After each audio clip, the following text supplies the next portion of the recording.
There was once a time when man had a freedom of speech with God that expressed a liberty even to God's delight. God himself would come in the cool of the afternoon and fellowship with man. They must have had a phenomenal time together. Imagine the freedom of speech.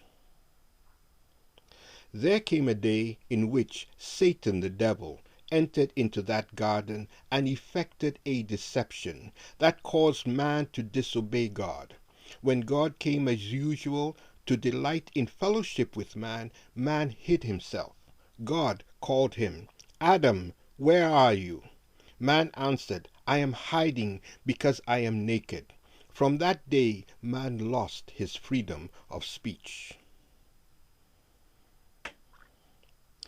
God no longer came down to fellowship, as man was also put out of the garden. The liberty to speak freely and pure was gone. The tongue of man now boasts and espouses bitterness, envy, hatred, wickedness, all a reflection of his heart.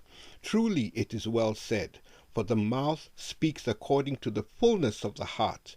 The heart of man is desperately wicked. Man has consistently digressed from his state of liberty of speech with God to a state in which he believes he has the right of free speech. What free speech? And what has man to say? The words that man has to say today, especially in regards to freedom of speech, are hardly ever words of comfort, words of encouragement, or even words of joy. We castigate, demean, and humiliate, whilst claiming to uphold the virtues of liberty. Yet in this liberty, striving to express a truth that is a cry from the hurting heart of man. Let God be true and every man a liar. Truth is truth, murder is murder, theft is theft. God, in his mercy and love for man, took every word that he had to say to us and made it to become flesh, a person. Yes, the Word became flesh and dwelt with us. Can you believe that? God exercised his liberty and freedom of speech and has called us back and also paved the way. Take a moment and hear the gospel of Jesus Christ.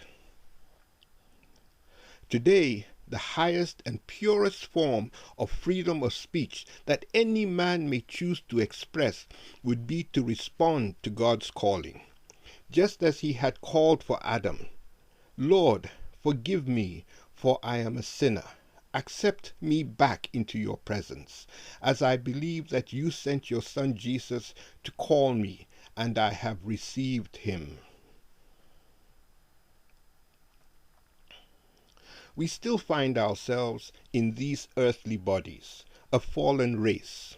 Yet God sends his Spirit, who miraculously intercedes on our behalf by translating our conversations, so that we may once again be a delight to him in liberty and freedom of speech.